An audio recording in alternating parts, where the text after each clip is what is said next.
Tim James is one of those guys that will leave you feeling younger and more energetic just by hearing him speak. Like, oh my God. He's like, we have to get you to the hospital. Like, we can't wait. You're going to die. Every bump was like somebody was stabbed me with an ice pick in my gut. I'm tearing up too, man. I'm tearing up too. The Power of Your Voice with Mike Murphy starts right now. Hey, everybody. Thanks for being here today. This is the Power of Your Voice podcast. I'm your host, Mike Murphy. I'm super excited about today's show. And I want to thank you from the bottom of my heart for all you guys out there that are subscribing, giving us thumbs up. Most importantly, sharing this content, because we want to give you really good content that helps people to realize that they have the power within them to heal themselves. And today we're going to be talking a lot about cancer and detox. And 1 out of 3 Americans end up getting cancer. And odds are some of you out there know someone close to you that's dealing with this horrendous disease right now. And I promise you, you're going to hear some powerful content that they're going to want to know and hear if they're interested in curing themselves from cancer. So please, if you know someone like that, we're all about helping people heal themselves. So if you hear something and you want to share it with somebody, we'd really appreciate it. I'm so excited about today's guest. Let me read his bio. Tim James is one of those guys that will leave you feeling younger and more energetic just by hearing him speak. His passion flows out of him like a fresh waterfall in a dry desert. He just turned 50, but he feels like he's 18, even more energy. What's his secret? After suffering from multiple health issues, including rectal bleeding, 2 separate skin issues, chronic acid indigestion, and surgery to remove one of his organs due to serious digestive issues, Tim knew something had to change. But it was only after watching his closest ones die of cancer and the untimely death of his younger brother that he finally decided to take action. Tim's journey led him to a shocking discovery which helped his friend beat cancer and transform every area of his life. Feeling charged with a duty to help others, he started sharing his knowledge with anyone that would listen. This led him to producing his own chemical-free food products. Chemical-free Body was born. Tim's inbox is constantly flooded with people singing and dancing about how his products have given them a life they couldn't believe was possible. His story will have you laughing, crying, and gasping, but most importantly, he will give you the recipe to a longer, happier, and healthier life. Welcome to the show, Tim. Well, that was quite the intro, Mike. Thank you. You're welcome. Hey, I got to ask you, so what did you learn when you were dealing with your friend that was dealing with cancer? What was that experience like, and what happened? What did you learn? Well, I've actually had multiple friends with cancer.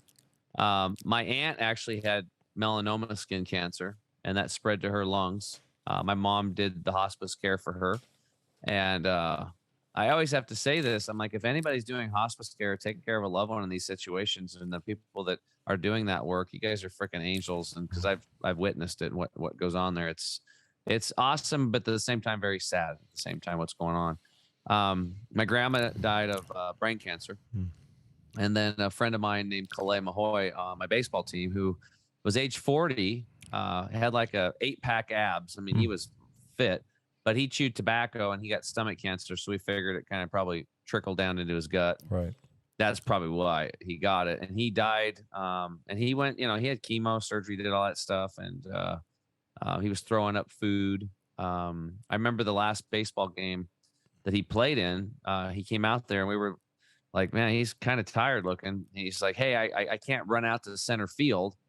I don't have the energy to do it. But I think, why don't you guys just let me pitch? And then I can just walk out to the mound and pitch. Wow. Now I'm thinking pitching takes way more energy, dude. But it's just like whatever he said, you're just like, dude, he should have played first base is what he should have done. Right. Just walked over there and caught the balls. And so he's pitching. And in between innings, he was sitting in between me and my buddy Jason.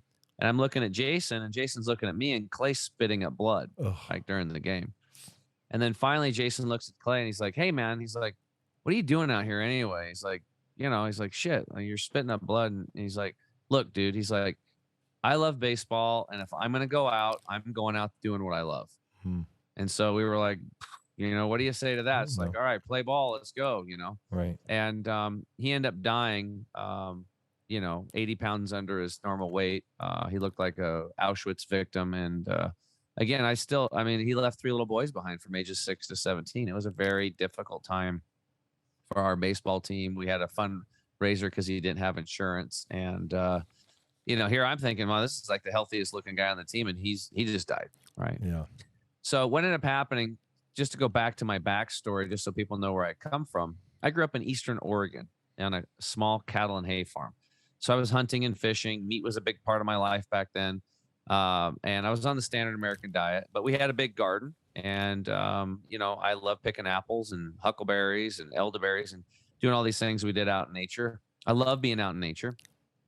And fast forward to age 37, I found myself with really bad acid reflux. I was eating Tums and Relics 24/7. And then my left knee started getting eczema. And then it would crack and bleed and stick to my pants. And that was painful to take my pants off because it was like ripping off sore. And then the eczema spread to my elbows. And then as a financial advisor, my white shirts were sticking and bleeding, and I couldn't get the stains out anymore. So I started wearing dark shirts because I couldn't wear the lighter colored ones because I'd ruin them. And if I had short sleeve shirts on and I was over at your house, somebody would be like, hey, there's blood on the wall. Who's bleeding? Well, I was like, it was like all the time, dude. Like I'm bleeding all over the place, right? And so my world started shrinking because I didn't want to even take my shirt off at the beach, not because I was fat, because pretty much everybody else is nowadays. So that wasn't the big problem, but it's my skin, man. I look like a salamander, man. Like just weird skin. And I had this other skin issue on my back right shoulder. It was like this fat bubbling up. It looked weird. When I was down in Peru visiting my wife, she's from Lima, Peru at the time, and her dad ran a big medical clinic down there, and he set us up for free to go see his plastic surgery buddy. He looked at it and he squirted something. I don't know if it was cortisone or some type of steroid into my little fat bubbles, and it puffed up even more. But then eventually, just within a couple of weeks, it was gone. It was kind of like indented. It was kind of purpley color. So it wasn't like my normal skin, but it was better than the big bumps.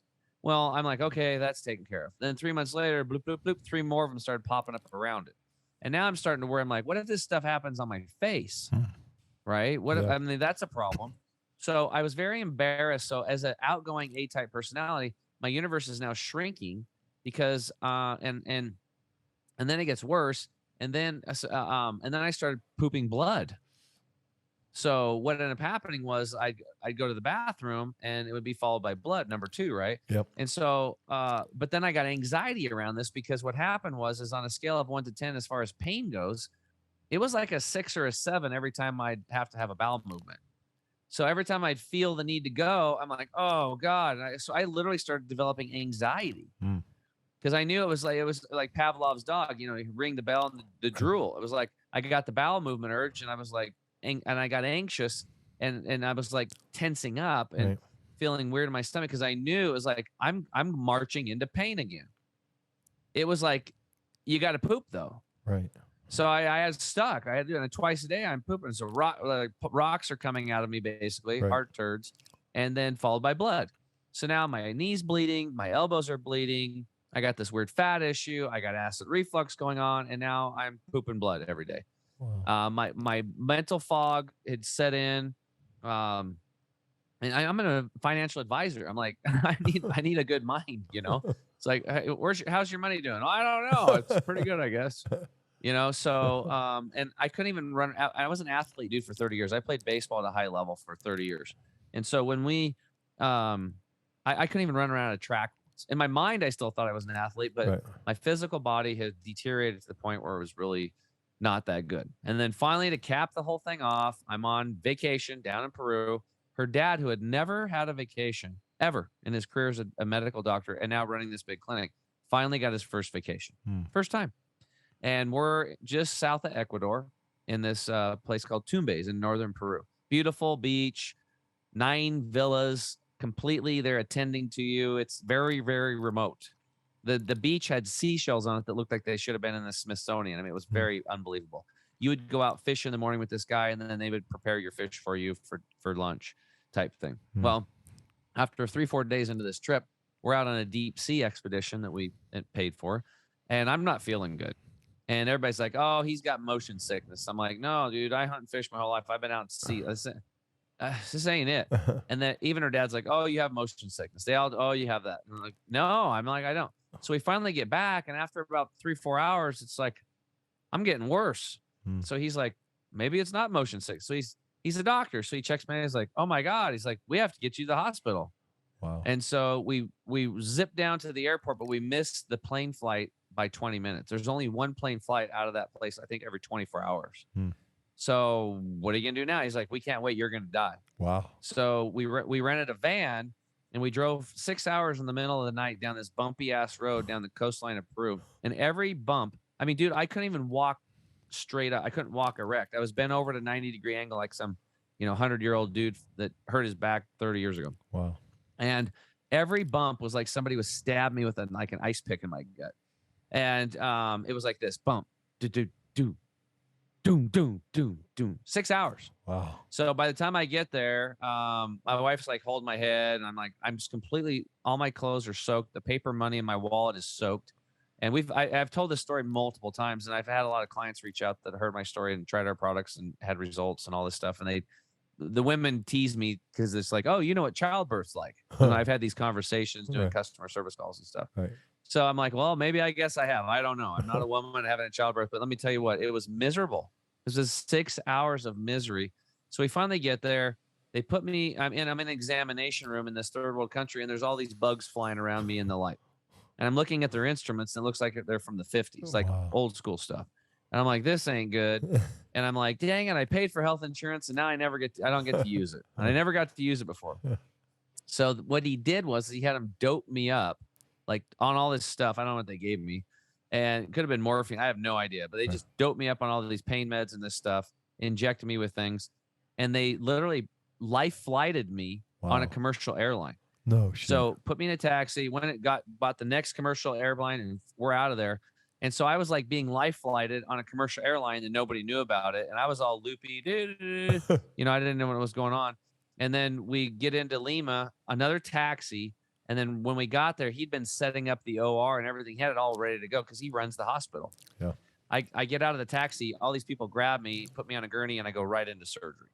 And they ended up saving my life. And this is where Western medical shines. But a lot of people don't understand that Western medicine was literally born out of war. Yeah. Crisis management. You get shot in the guts, or you get your arm blown off, or you get stabbed. They mitigate that crisis and they save your life. They're experts. Now that's where, and we need that. Dang it, we need to have that. And the doctors and the nurses and the EMTs and all the people that are doing that, it is a very necessary part of our society. And thank God we have it. It's unbelievable, and I love those people. Right. However, the other part of the medical system is broken. Yeah. And it's not work for all this chronic issues, right? And it's really simple. There's no debate. If you look at the life expectancy charts today, life expectancy in the United States is plummeting. It's going down. So what that means is that your children and grandchildren are now going to die younger than you. Yeah. So the system's broken. The policies the politicians wrote along with it don't work. The food system's broken. That's where we're at today. Now, I learned a couple things from that surgery. First of all, what was the diagnosis? I don't ever want to have surgery. What was the diagnosis? I had an appendicitis. They took it out right before it broke. Okay. And I know a lot of people are like, oh, well, it's no big deal. It's like, that's not an important organ. Oh yeah? Well, why did God put it there? Right.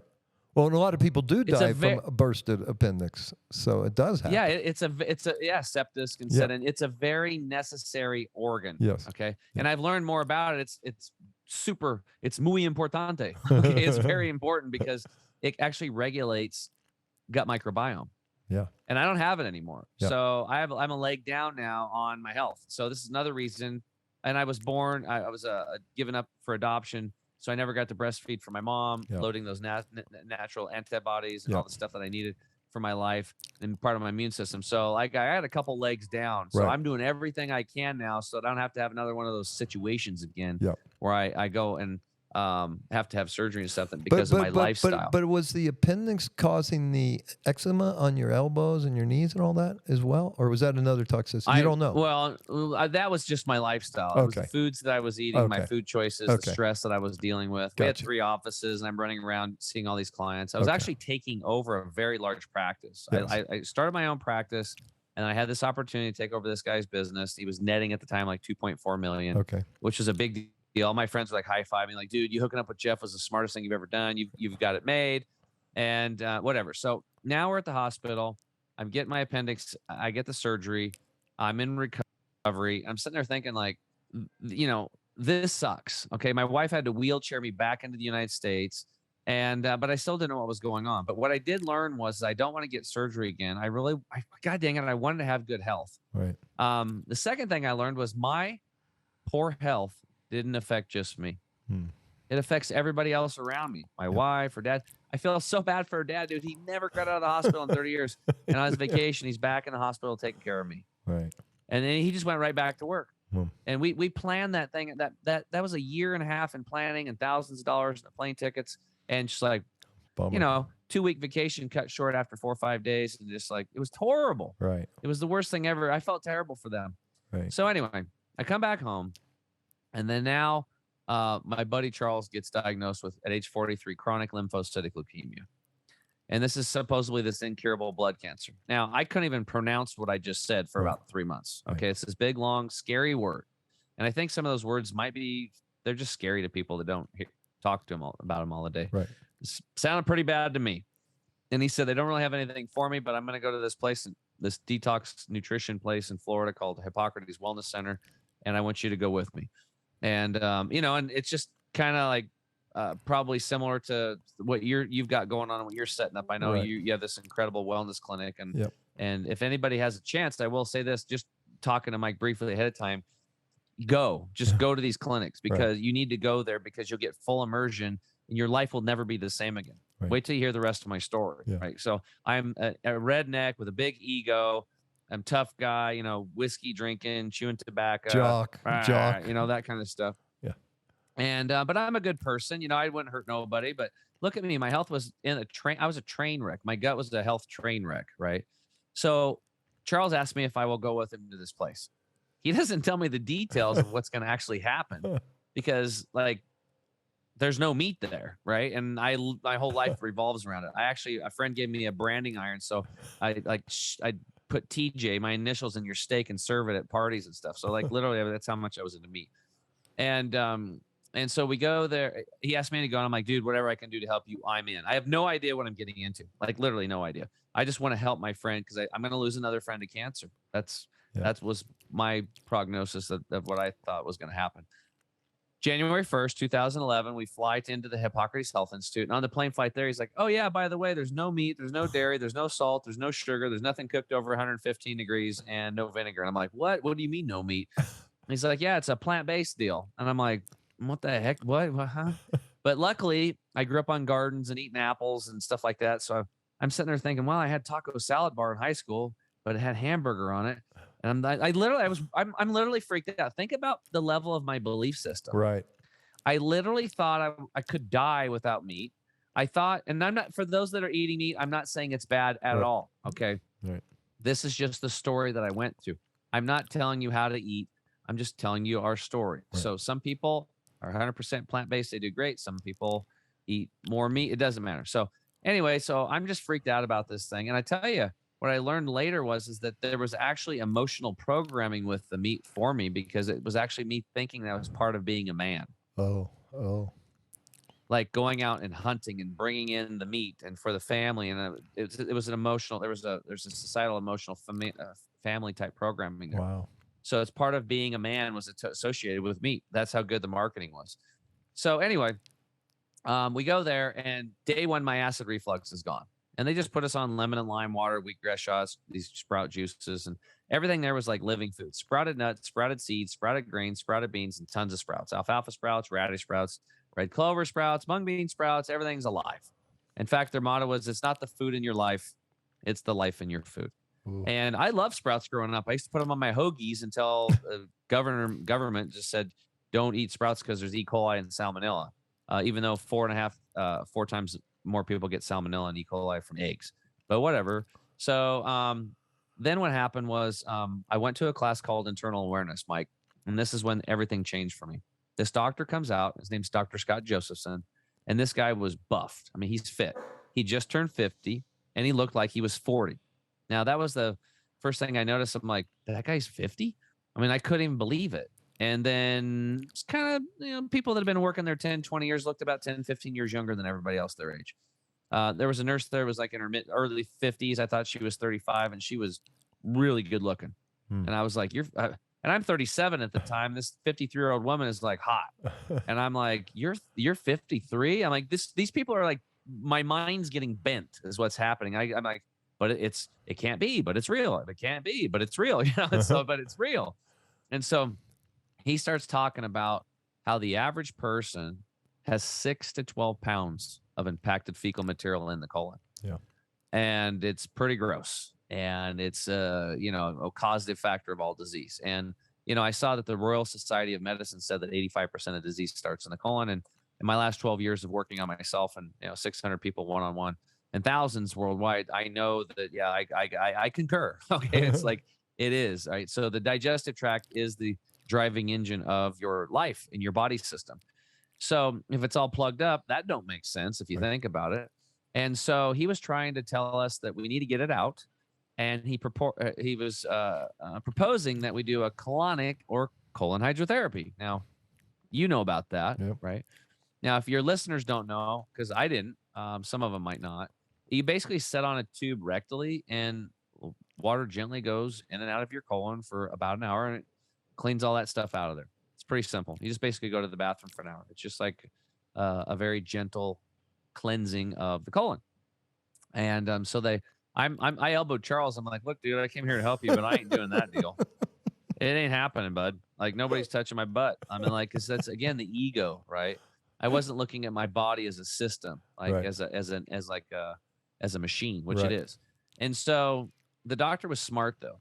And he had 4 virtual colonoscopies that he showed on the video screen there. Yeah. 3 of them were unhealthy people. And one of them was, I'm telling you, this was powerful because if you can get a guy like me to flip the switch, everybody needs to do this. 3 colonoscopies of unhealthy people and 1 of somebody that was healthy on the lifestyle like you teach, the Hippocrates way. And the first one was like a 24, 25-year-old female, and she had like Hashimoto's, Graves' disease, a thyroid issue, and she had thrush, which is a yeast infection. Now, when you go inside of somebody's colon, you're expecting to see what? Brown stuff. That just kind of makes sense, right? Well, you go in her colon, and guess what you see? White and yellow. It's white and yellow everywhere. It's just all that yeast had grown into her colon. I'm like, oh my God, that's can't be good. Then they went to the next guy, 65-year-old male with colon cancer and parasites. Inside of his colon, black like tar. There ain't no brown stuff, and the white worms crawling around. And Dr. Josephson turns around and says, like, look, he goes, don't think that these parasite things are a third world affair. He's like, easily half of you are going to visually see them coming out of you. The hookworms, the pinworms, and these tapeworms, you'll see them. But there's more of them. They're microscopic, and they're in the blood, the fat, the muscle tissue. In fact, later on in my research, I was watching open heart surgeries, and you'll see sometimes they'll cut into the heart and pockets of worms explode out of the heart. In humans. So when people, now my skin's crawling, like literally, and I'm like, maybe I should get this colonic deal, That one kind of got me. And then they went to a 45-year-old female with breast cancer, and inside her colon was black like tar, a little bit of brown. And then they went to the healthy person, and you could actually see the pink lining of the colon. There was brown stuff in there, but the internal terrain was completely different. And that's when it clicked for me. And I'm like, it's an inside job. I get it. It's like, cause I've cleaned out a lot of nasty things growing up on the farm, and you just got to do the work. You got to get in there and, the goat over here, my buddy Mike's goat, his name was Willie P. He pooped and pooped and pooped so much, and he's standing on it that he finally jumped out of the cage. So his dad's like, you guys got to clean that shit out of there. And so we were cleaning out, dude. It was so nasty. It was so gross. We were like, we literally had to, we put handkerchiefs over our mouth. Wasn't good enough. We had to put Vaseline up our noses and a handkerchief to get that stuff out of there. And then we actually piled it up outside and made a motorcycle jump out of it. Right. So it was like, you do what you can. Right. But it was gross, but we cleaned out the pen. We put in some fresh straw. And then now Willie P, the goat, had a better place to lay down and live. He was literally living in terrible. So well, it's the old saying, if the fish are sick, change the freaking water. Don't treat the fish, change the water. Yes, absolutely. So now I'm like, I jump up in the middle of the class. I sign up for the colon hydrotherapy. The next day they weigh me. I go in, I do the 1 hour colon hydrotherapy thing. I dropped 11 pounds in one 1 hour session of nasty funk and gunk and junk. Now the record the record at that place, and I think they had over 600,000 people at the time they'd done this to. One lady had dropped 27 pounds of in one all session. that, one session, Wow. disease-causing gunk. So I'm like, whoa. So I learned this. So what happened is like, now later, I saw this lady at lunchtime, and she literally had a parasite crawling out of her eye at lunch. No. And I was like, hey, you got a parasite crawling out of your eye. And other people, you'd see them. Sometimes they would have parasites. They would say that I only saw one of them, but somebody else said they had them crawling out of their skin. Yeah. And that's pretty typical. Yep. Now, when you tell this story, a lot of people are like, oh, yeah, I don't believe you or whatever. It's like, well, sorry, I was there. Okay. Yep. And I saw it. And why was this happening? What was happening is because I was on this stressed out lifestyle. Yep. My nervous system's all tense. But inside of me, I had a very low oxygen and a very high acid body. Yep. And I had all this fecal material plugged up. And in the small intestines, I found there's this black, brown, viscous, like mucoid plaque stuff that's lining. It's actually a protective mechanism. Your body's trying to grab all this crap and chemicals and toxins and processed food and not allow it in through the intestinal lining to get into the bloodstream. But it's leaking in there. It's doing its best job. It's like a phone cord, black phone cord looking substance. It's like a rubber. It's called mucoid plaque. It's very thick. Yeah, and sometimes during colonics, after the large intestine releases, the small intestine is connected because it's a system. They're connected parts. It's those interconnections, and the body's intelligent, and it releases that mucoid plaque. And sometimes when people are doing colonics, they'll see this black phone cord-like substance come out. That's the mucoid plaques you're referring to. So imagine a polar bear or a penguin being dropped off on Miami Beach. The environment's not conducive for them. They're going to jump in the water and head south or north. They're out of there. They need to be in a very cold environment. Viruses, bacterium, mold, yeast, fungus, parasites, and these mutagens, these cancers, they love low oxygen and they love acid. Yeah. And that's what I had created inside of me. My internal terrain was that. So when I went to Hippocrates and I started drinking all this water and lemon water and lime water and all these living foods, I was literally changing and doing the colonics. I literally rapidly changed the internal terrain of my body. And that's when I began to heal. Now, I went through a detox there. I had night sweats. I was irritable. I was like, just not feeling that great. And then I woke up on like day 4 or 5, and boom. Charles and I did our little routine and our wheatgrass and all that stuff. We worked out. We did the hot cold plunge. And then we were walking back to the thing, and I was reborn. And I looked at him. I was like, dude, do you feel as good as I do? I'm like, dude, my arms are tingling with energy. My mental clarity's back. I'm 18 again. This is amazing. We've discovered the fountain of youth. This is exactly what everybody's looking for. I can't believe it. It's just nature. It's like all this relaxation stuff that I thought was all woo-woo is real. And I can't believe it. And we just got to get these toxins and processed crap out of us and fresh food, nature. That's what we need, because we are nature. I said, I can't believe I'm going to say this, but I'm going to give up all meat except for bacon. And we're going to go home and do this juicing thing. And we did. We came home. We went full tilt. And in 60 days, his son-in-law, who came with us too, Adam, dropped 80 pounds. Charles dropped 60, and I dropped 42 pounds in 60 days. Wow. 60 freaking days. Our bodies just healed right up.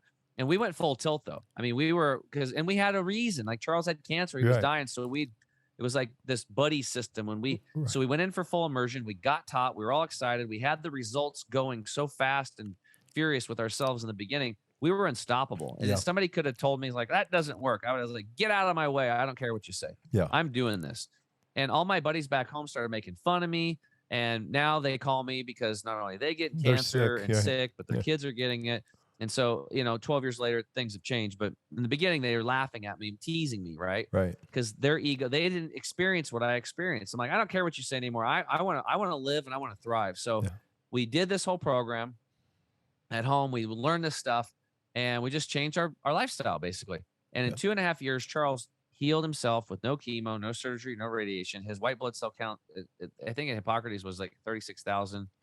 2 weeks later, it was like, or 24,000. 6 months later, 18. 6 months later, 15, then 13. And he finally heals himself. Now, right before he was healed, he still had cancer. We ran the Portland Marathon together. Wow. And all these people were like, what's he out there doing? He should be home resting. Right. He's blowing people away. Right. And he still had cancer, and he wanted to do this. So that was kind of the epic moment where we crossed the finish line together. Like, we knew he was going to heal. It was a done deal. 6 months later, he healed. He's got to see his son graduate high school. Pretty important. Right. He went to father-son week at Oregon State University. His son graduated, became a realtor, and sold Charles's house. And he went from cancer and bankruptcy to a relationship that was a little tumultuous to, a great new lady in his life, successful business, and thriving. His health thriving. He's playing guitar. We play guitar together now, and it was a new thing for both of us. And he's doing good. And for me, like I said, I lost the weight. In 60 days, all the eczema was gone on both elbows. That fat thing on my back was completely gone. I didn't even have to go get those shots again. And 8 months later, that big patch of eczema I need finally cleaned up because it had been there a long time. It was, it was like an old school deal. It was pretty thick and big. And since then, I've spent the last 12 years trying to figure out what else I've been lied to about. So I became like Sherlock Holmes and reading ingredients. I started teaching these classes. My friends come over and looked at me and they're like, dude, what happened? How'd you do this? And I was like, I already told you what happened. I told you about what Charles and I were going to do, but they thought I was like Mike, they thought I was crazy. Right. Because I told them Charles is going to heal himself of cancer. And many of them knew him in our circles. They're like, oh yeah, Tim's lost it. Mm-hmm. And I was one of the most level-headed guys they knew, but now I'm crazy. Right. But then when they saw my body 60 days later, the transformation, 90 days later, they were like, what happened? I'm like, I already told you. So I tell them the story again. Will you grow sprouts for me? Don't have time, but I did it anyway for a friend. He brings another friend over. And the next day, and I tell him my spiel. And then before too long, I'm teaching classes every Wednesday and Tuesday, speaking at churches and hospitals and grocery stores for free. And I fed people for free for 2.5 years.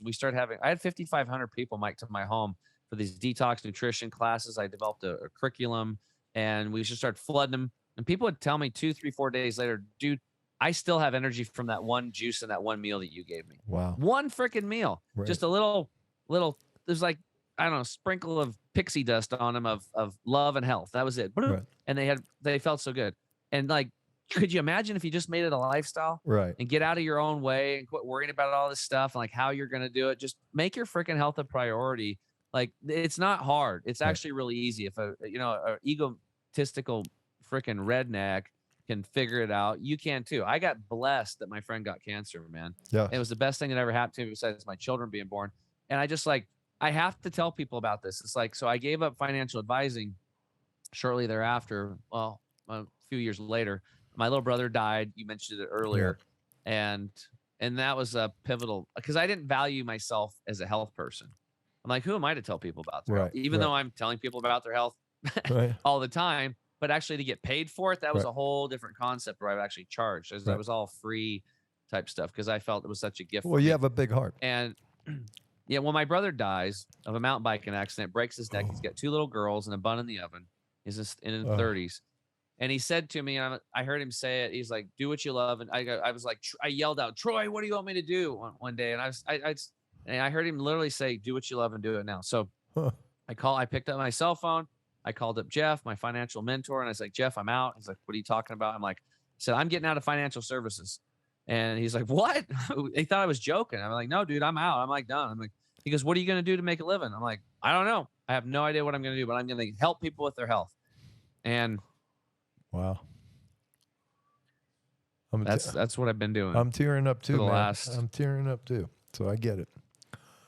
Yeah. So I bought a dry erase board and just started coaching people for free. And then, great people came into my life. Dr. Scott Treadway, I piggybacked off of him and his knowledge. And he's one of the top formulators in the world. And I was one of the few people that actually allow him to make a formulation and didn't change it or put synthetics in it or dumb it down. So we supply people like detox clinics in a box so that people can do it at home for those that can't make it to wonderful places like you. Yeah. And I hope you can do both and you can save up your money. I'm sell your couch and go to Mike's and go there. It's like, it's not just the experience you're going to go through, but the people that you're going to meet and the friends. Yes. You said something very important to me because we only do 17 retreats a year. They're for 2 weeks, and we only have about 18 people. But the 3 of you guys became this group. So I imagine these 18 people, we're going to share everything together, intimate stuff for 2 weeks. create a Facebook group, and we follow them for 11 months afterwards with an hour a month call. We want transformation that lasts. We don't want to just put a Band-Aid on a mortal wound. We want these people to realize, just like you explained, that they have the power to heal themselves. Everything they need is already there, but they got to get the toxicity out. But I love the fact how the three of you bonded, because my dream, my vision is these 18 people are going to bond, and they're going to become lifelong friends, because they're healing one another with their presence and their knowledge now. And then they can go back and create a ripple in their community and drop a little pebble in the pond, and that will, just like you're doing, it will start to spread. Because when you such a dramatic change, people can't miss it. And that's my mission. That's my passion. Because for 4 years, I watched women below the poverty line get treated for breast cancer through the Western model.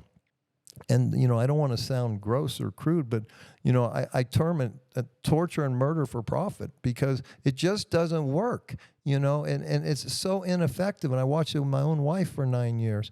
And what she went through and all the suffering, when with 9 months we'd only been dating when I find this golf ball sized tumor. If we'd known of a place like Mountains of Hope or Hippocrates and gone there instead, we felt so blessed and fortunate that we got the head of oncology at Stanford to see her case, right? But all we had to do is go shrink this tumor with getting the toxicity out. What do you think cancer is? I'm curious. Well, I think, to me, it's very clear. All disease boils down to three things. I've simplified it, and I think I'm right. And I've had a lot of people agree with me. And the first thing is stress on the nervous system. Yeah.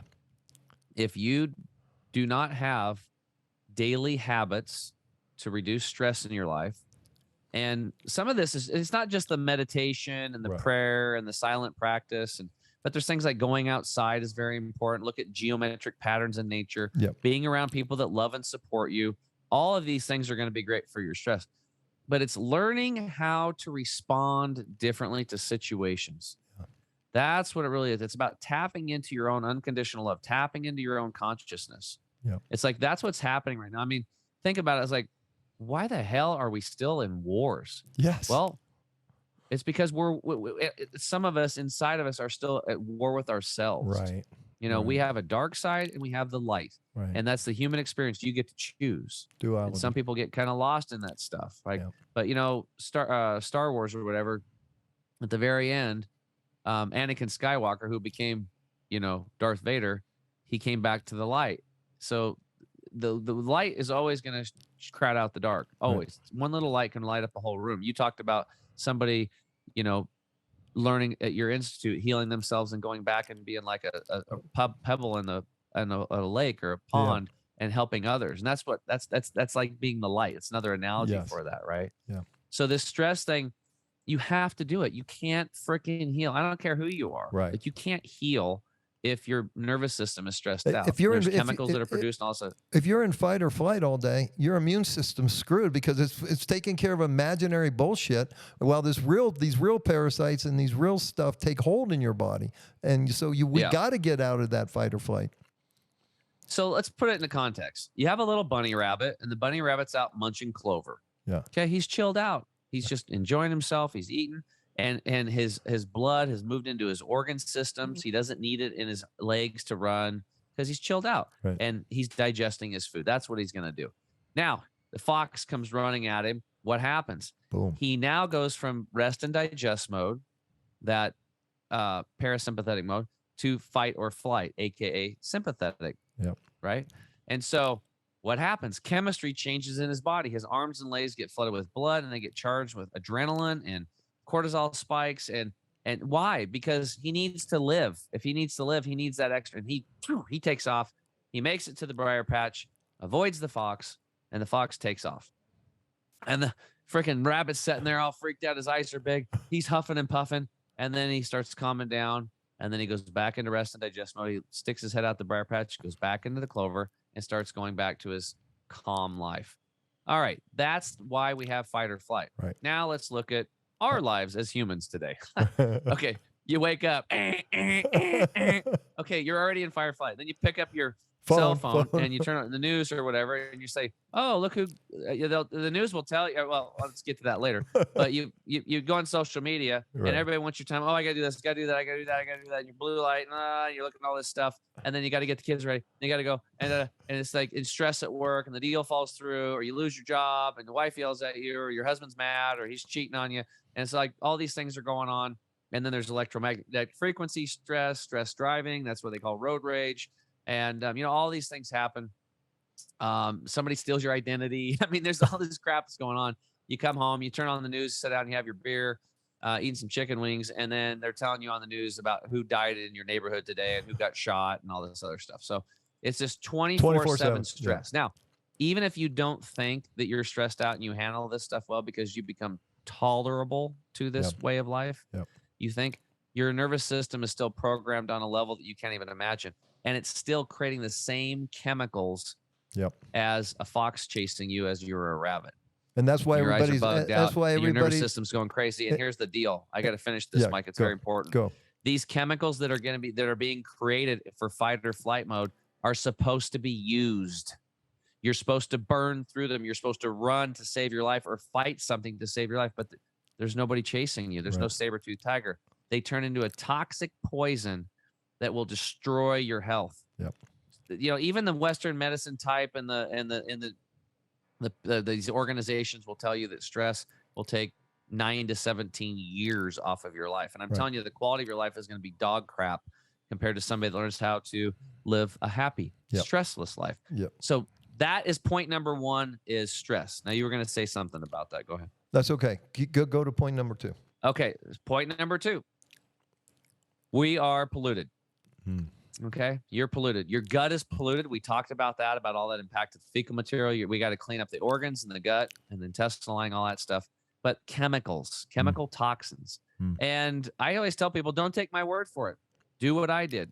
Put these 3 words when you're done listening to this show in: umbilical, cord, chemical. Stick those 3 words in your browser: umbilical, cord, chemical. And go look at the umbilical cord blood samples, where they're testing the blood serum of the umbilical cord blood of newborn babies and young mothers that are supposed to be the healthiest people on the planet, period, right? They're brand new. And young women. Well, what they're finding is they'll test for 400 toxic chemicals, and I'm talking toxic, okay? They're finding 71% of what they're looking for, 250 toxic chemicals, and 180 cause cancer in humans. Wow. So if you heard what I just said, we have 180 cancer-causing chemicals in every single child being born on this planet today. Wow. And it's going to get worse. They're just testing the blood serum. In the fat and muscle tissue, these concentrations are 500 to 1,000% more concentrated. And it gets worse. There's actually over 100,000 toxic chemicals out in circulation. There's 2,000 new chemicals being made every year, and only 0.25% are tested. I think it's like 90 or 180 days. If they don't get to them to test them, they just let them go. Wow. That's the way it is. It's like, what kind of a system allows it? This is where politicians are writing policies that are destroying you and your family's DNA. Yep. And they need to go. The whole system it basically needs an enema. That's what happens. The whole political system needs an enema. The medical system needs an enema. And much of our food delivery system needs an enema right now. Yeah. So if you have all these cancer-causing chemicals in the womb, what do you think guys like you and me that are 50, 55, 60 and older? Unbelievable. The longer you've been on this planet, the more time you've had to bioaccumulate these toxins from the air you breathe, the water you drink, the food you eat, the personal care products you put on your body, they're loaded with them. The clothing that you're wearing, ladies, as an example, your Lycra bras are off-gassing these toxic hormone-disrupting chemicals right into a very high hormonal area called your breast. And guys, if you're like, oh, I wear cotton tighty-whitey underwear. Well, guess what? If it's not completely organic cotton, which, by the way, the organic label is completely being destroyed right now. Right. And you can't even hardly trust it, but it's the best of the worst. Even the cotton is the most secondly highest sprayed crop on the planet behind sugarcane today. So you're literally leaching chemicals, hormone disrupting chemicals into your lymphatic glands and your nuts. Yeah. down in your shorts and stuff like that. And your But prostate, it's out of your sight, it's out of prostate mind for because men. they're microscopic, Mikey. You can't see them, and Yep. so people don't think about it. They don't make these connections. Right. But it's like they're like these microscopic slow kill. That's what it is. It's a microscopic slow kill, and it's in everything. Your air fresheners, your everything I just talked about, personal care products, it's sunscreen. Most of the sunscreens actually give you cancer. Right. The dyes they're putting in Easter eggs are killing your kids. You're giving you it's like, and you're buying it. Right. You're literally paying to get poisoned today. Yep. And if you're not, they're going to get you. It's in the air. It's in the water. Oh my God. Like the water today, everything's polluted. There's some water where you can take a gallon of water, tap water, and it has up to a half a tablet of pharmaceutical drugs in it. Right. Think about what I just said. Yep. Not just one, but all of them add up to about a half. Right. So every time you drink a gallon of water, you're getting a half a tablet of other pharmaceutical drugs from other people eating it and then defecating it, and urinating it out, and getting into the water supply. That's where we're at today. Okay, so let's relax because now we know what the problem is, but the solution is we stop buying products like that. We'll get to that. And the third, so we have number one, it's stress. Polluted. Number two, toxic pollution in the body. And then number three is we have a deficiency in nutrients. Yeah. Most people in America and around the world, now it's getting worse because everybody's falling America. The skin of the earth has been raped. Yeah. Okay. This is our soil. And so the real question is, how do we heal our soil? But how did it get there? If you go back to 1965, 1964, I think it was Ohio State did a study where they took an acre of normal, just soil, Land. and they weighed the microbiome in there, these bacterium that are in the soil. They came up with 2,000 pounds. 40 years later, 2004, they weigh it again, and they tested it. Guess how much was in there, Mike? Hardly any. Guess? Hardly any. 100 pounds, Yep. down from 2,000 pounds, and a lot of it was genetically modified. So let that sink in a little bit. The naturally occurring way of life in nature had 2,000 pounds of these beneficial bacterium that are, many of them are the same ones that are in our gut that are part of our immune system. That's why everybody's running out there trying to buy probiotics. But the connection to earth has been killed. The skin of the earth is deficient. These microbiome, these bacteria, not only are part of our immune system that we're supposed to take in, there are also things in there called mycelium. And mycelium is it's kind of like a fungus, but beneficial one that works with the plants to transport nutrients and talk to the plants like ants and aphid. And then the plants, they bring the nutrients to the plants and water and stuff. The plants then secrete like a sugary substance on the roots to feed the mycelium. It's a symbiotic relationship. Yes. And when you kill that, when you till the ground like we did as farmers, you till, you kill. In nature, I can go out up in the forest every year and I can pick huckleberries. Why? Because it's a sustainable food forest. Right. Nature doesn't need tilling. Right. Why are we tilling? Well, it's because agriculture got us to that point. That's where we're at, but it's not working anymore. Right. So regenerative farming is really how we heal ourselves because we have to heal our soil. All this means is that 85% of the nutrients are farmed out of the soil, and it's worse than that. Yeah. Okay. So I don't care how much you eat, you're going to be deficient. This is Right. why supplementation is necessary in our polluted world today. And unless you're the 0.0001% like me that actually grows a lot of my own stuff and cultivates soil, but I still supplement and I use my own stuff because I know I live in a crazy polluted world. Yep. And I just want to live a long time, and it makes me feel good. Right. Yep. So those are the three areas. It's really simple. It's stress, it's chemical toxins, and I would throw in there heavy metals, Right. Right. Radiation, Right. and Wi-Fi and all that. And then shitty friends, you got to get rid of them, and Right. crazy people. You got to detox all this stuff and emotions you're holding on to from childhood that are not serving you. All that stuff needs to be detoxed. These are toxins. Yeah. And then the third thing would be just nutrients. And I would put love in there as a nutrient. And the first nutrient is to love yourself. So it's interesting. that's it. It's three things, man. It's interesting you brought up friends. I had an issue with a friend the other day, and he really, really tried to screw me. And I said, listen, dude, I got enough parasites in my body. I don't need any outside my body. I'm blocking your number right now. Because that's what we got to do. This is life or death, this shit we're dealing with right now. Because we are so toxic. The world is so toxic. You brought up another subject that I want to go a little deeper in. And keep in mind, I just bought $5,000 worth of water distillers yesterday for our retreat center. But you have a different kind of water or machine, like I was reading on your site that you sell. Can you elaborate a little bit on that? It's the brown water or the hydrogen? And that's help me out here. Yeah, let me talk about this. So I had a gentleman on. Actually, he was referred to me by another podcast host. She's like, you have got to get this information over to Tim. If you do, he's going to tell the whole world about this. So I get on the phone with George, and he's telling me this stuff. I only had 15 minutes to talk to the guy. Right? I was going to talk to him and see if I was going to have him on my show or not. And so an hour and 34 minutes later, and 2.5 pages of notes, I missed a very important meeting. I was like locked in, and I was like, oh my God. So it's a Brown's gas machine. So basically what it is, it's oxygen, it's molecular hydrogen, and it's electrically expanded water.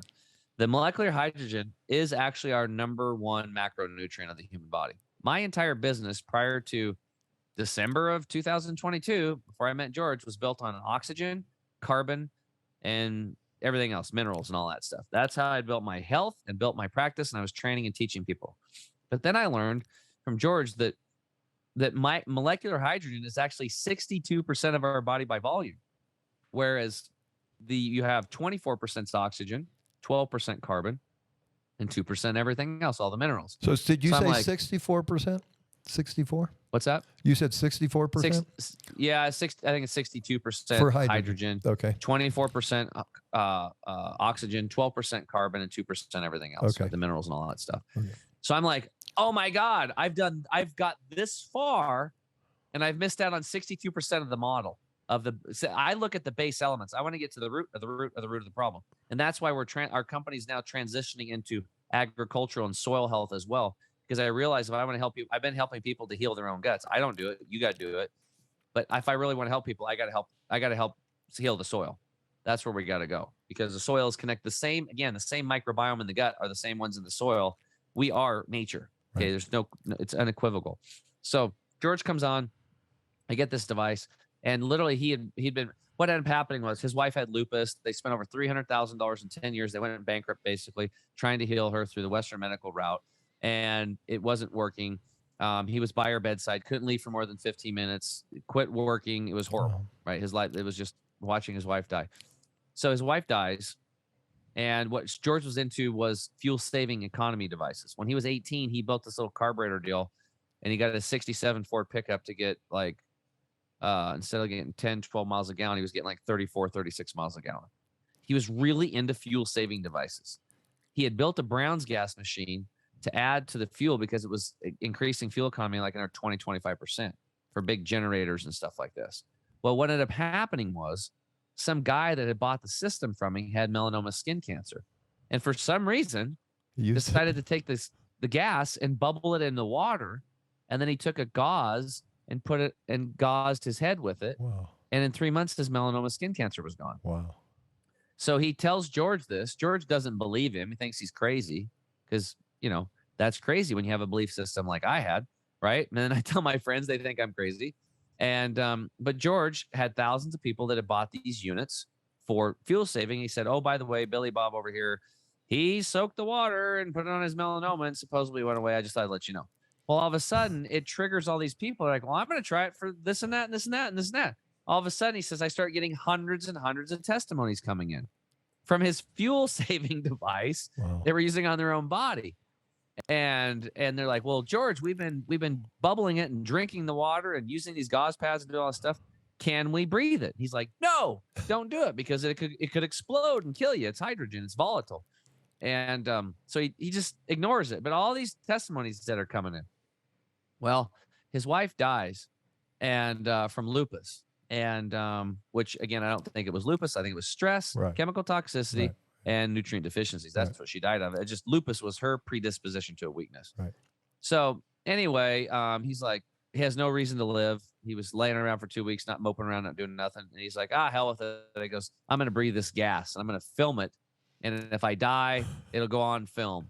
So he films himself. He starts breathing the gas. Nothing happens. So then he started looking into it. And he's like a chemist. He's a scientist. He's like, oh, of course, because as you breathe the molecular hydrogen in through your nose, it's mixing with the oxygen. Yeah. It's the percentages, or it's not going to blow you up. Okay. And he said he has had about 4 or 5 people explode the machines, like lighting cigarettes and smoking while they're doing it. But it went into the machine and messed up the machine, not them. And now the newer machines that he's built have a mechanism to protect the machine too, because he doesn't want to have to deal with the full repair. He can just fix it very easily now for people. But it's only happened like a half a dozen times. And I'm talking thousands of these units that went out. So A few months into it, he says, yeah, go ahead and breathe it. I tried it. But, and this lady calls him or sends him a message. It's like, hey, George, just want to let you know I've had lupus all these years. I've been drinking the water and breathing it, and I am completely healed myself. I am back. George falls to the floor into a heap crying because he realized that the cure for his wife was been setting in his garage the whole time and he didn't know it. Yeah. So he looked up and said, God, I hear you. You want me to help people with their health. I don't know why I would want to do this. I'm going to do it. I guess I'll put this fuel saving stuff off to the side and I will retool this machine. And so he basically took all of his knowledge and made a $30,000 Brown's gas machine that sells for well under it's like $2,500. But let me ask you something. So I would still use my distilled water, but then I would put this in, bubble the water? Yes, you would. Yes, you would. So this led me to, now that I'm like, okay, because what I was doing before was I was using what was called a Kangen unit. Okay. I'm familiar. He knew all about it. He goes, the reason the Kangen units work is because of the molecular hydrogen component. He goes, you take that component out and they're useless. Yeah. And he goes, I have one setting right here. And I'm like, I have two of them, dude. I dumped 10 grand into those things. One for my mom and my dad, but it made me feel freaking amazing. Right. But it was the molecular hydrogen. But the problem was, he said, is that the Kangen units need impurities in the water to act as the catalyst to create the molecular hydrogen. Yeah. I don't want impurities in my water. Right. With this machine, he has lye enclosed in the system that makes it. And so it's internal, right? So you don't have to deal with it. So I don't, the Kangen machines are really good because you can make acidic 2.5 pH water. You can, it basically will, forever. I have cleaning water. Hospitals can sterilize themselves with 2.5 water, kill MRSA, E. coli, salmonella. The 11.5 water, you can soak your vegetables in it, clean your vegetables. You can use it as a bleach alternative. The unit still has a lot of applications, right? But I've switched gears. I don't use it anymore for my water. George's system is the finisher to the water. To charge it with molecular hydrogen, and then you breathe it, and you get 10 times the benefit, right? And what if you drink it? Well, you are drinking it. So what are the health benefits of drinking it? I drink 2 liters a day of molecular hydrogen charged infused water, and I breathe. If I wasn't, as soon as I'm off this call, I got my cannula right there that goes back on me, and I also breathe molecular hydrogen when I sleep. George's scar tissue, dude, was gone. It was gone in 8 months. My scar tissue is about half gone, and I've been on it since December. Wow. So why is that happening? So for those listening, if you have scar tissue on your body, like me, I'm very excited because I have an organ removed and I have scar tissue from my surgery. Scar tissue blocks the electrical flow of the body. It's not good. You don't want it. What happens is that if you have scar tissue, it's a clear indicator that you are hydrogen deficient. You're deficient on the major macronutrient of your human body. Why? Because in the 1960s, all these chemicals came out, and antibiotics and pesticides and fungicides and herbicides, and it's killed a very specialized bacterium it was supposed to be in your colon, and its job is to break the hydrogen carbon bond of your carbon-based food, release the hydrogen into your own system, and jack up and be the fuel for your stem cell production, your immune system, and your organ systems. And we don't have it anymore. All right, Tim. If you have scar tissue, it's a clear indicator you're hydrogen deficient. I apologize. I got to stop you right now.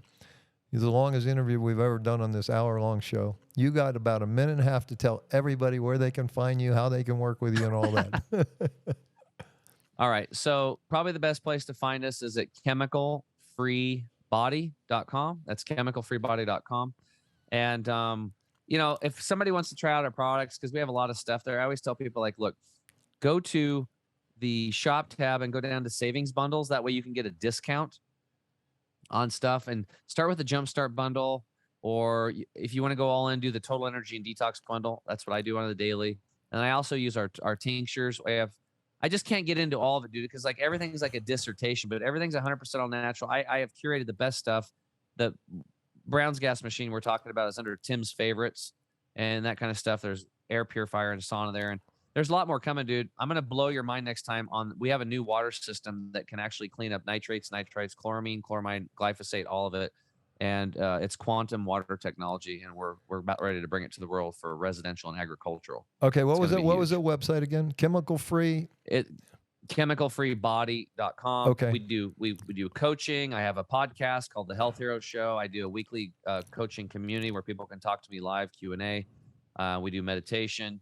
And then we have world-class coaches for one-on-one stuff. And then we help and support organizations like Mike's and clinics and stuff like that. So I'm hoping to actually get to your clinic someday and actually be a part of your setting it up and sharing everything I know with you, so that could help you out. I want to talk to you that in a minute. I'm going to close this show and then we're going to talk about that.